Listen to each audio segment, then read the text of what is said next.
What's going on, everybody? Today I wanted to make this video for all the millennials, all the Gen Z, all the younger folks who are very new in their careers, and maybe you're doing a 9 to 5 job and you're like, I don't really want to do this, I'm not really digging it. And let's face it, our generation, we're not adapting well to the whole 9 to 5 situation. At least I didn't, and some of the people that I know did not also.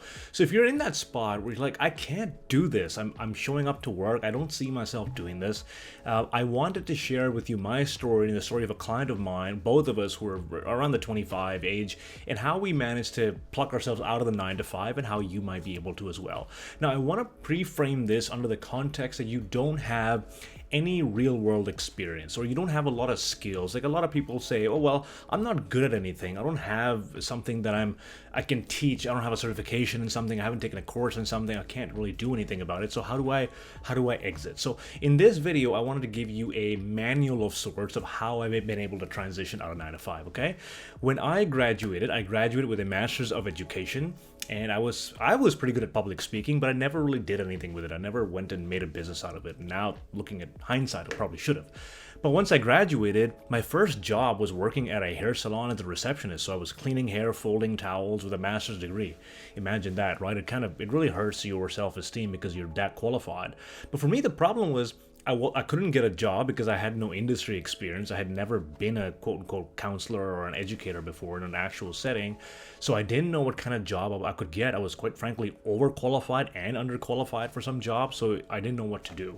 So while working on the salon, all I was doing was making YouTube videos about my journey, graduating college and graduating and then finding my way into my first job, which, wasn't the best job, but I got my way into it. And then naturally, I started looking into other jobs, and I got a job as a recruiter. And this is where I started learning something, okay? So I learned what it's like to be an immigrant in Canada, what it's like to go through the job searching process myself. And then when I became a recruiter, I knew what it was like on the other side. What are hiring managers looking for? What are recruiters looking for? And now I started to develop an understanding of that. So I started to develop my first skill set, if you will, my first professional skill set. And then a year into it, I realized I can monetize this because there's so many people who could use the insight that I have, who could use the experience that I have as a recruiter. So that's where I took that experience, and then I created my own service, and I started with beta clients. So essentially beta clients are, listen, I'm doing this for the first time, I'm taking my experience and I'm trying to start a program, I'm trying to start a coaching business, teaching you what I know. I'm not an expert, I haven't done this for 25 years, I'm just going to teach you what I know about the industry. Would you be interested? And a certain amount of people were like, sure, I'll do it. And of course you price it accordingly as well. So mine was like around $600 or something like that when I started. When I launched that program, I worked with 12 people and I got massive feedback from all of them. I knew what to prepare, what parts of my program weren't working as well, what kind of clients it wasn't working the best for. And now I had 12 people that I had worked with, and I got all that experience as a coach, and I could see their journey and I could see how what I'm teaching them is affecting them. And I could polish that up and really hone down my skill set. So now I was really becoming a coach. I was really becoming a career coach who knew what it's like to work with people with real problems, right? This is the first time I made a transition into entrepreneurship. And this was part-time at the time. I still had a full-time job. And then I realized I'm really good at doing this. Other career coaches need my help to start a business. So I started talking to a lot of those people. And then I realized I also have the skill set of teaching people how to start their own coaching business. So then I contacted other career coaches and I relaunched my program, and then it blew up into what it is now. So if you look at my journey, I didn't have a lot of skills that I could use to monetize. What I did was I entered my first job where I could learn a skill, and then I started a business accordingly. Now, you don't have to have work experience to start a coaching business. All you have to do is think about, what am I better at somebody else at? You don't have to be like, if I want to learn swimming, right? I'm not going to look for Michael Phelps to teach me how to swim. There's a lot of other people who can do that too. So think about this. What is something you can do better? I have seen people teach video games, video game coaching. I have seen people do gut health coaching. I've seen people do styling, and I have clients in all these different spaces. And I think we limit ourselves because we think practically. This is what I did. I was like, I'm a recruiter, so I can only take my recruiting experience and make a business out of that. What I didn't consider was I'm a multiple award-winning public speaker as well. but I never considered making a business about that because I suffered with confidence issues, and I was like, oh, well, I don't have any accreditations. I didn't go to any public speaking coaching place, I can't do this. But honestly, I feel like I'm better than a lot of these public speakers that I've seen on there, and I could have easily made a business, but I didn't because I didn't have confidence.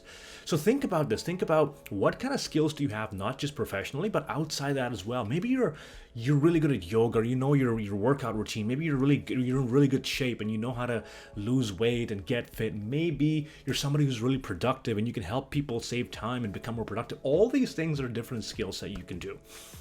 I want to give you an example. One of my clients, December, she's an international student here in Canada as well, and she has all this knowledge about admissions and educations and which programs are where and what's the best way to find programs.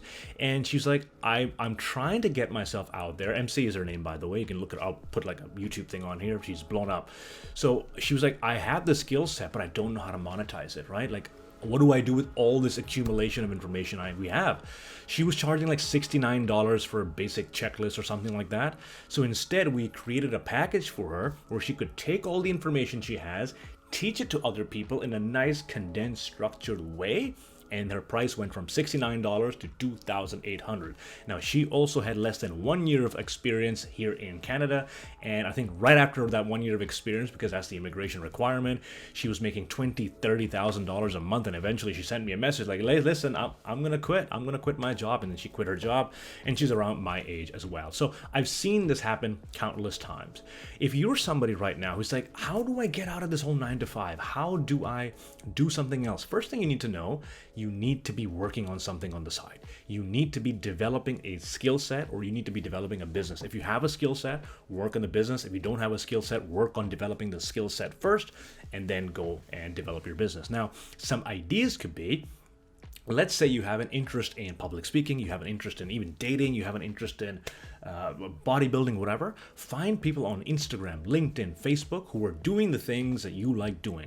Maybe they're not like 1 million followers in, 100,000 followers in. Maybe they've got like 50,000 or 20,000.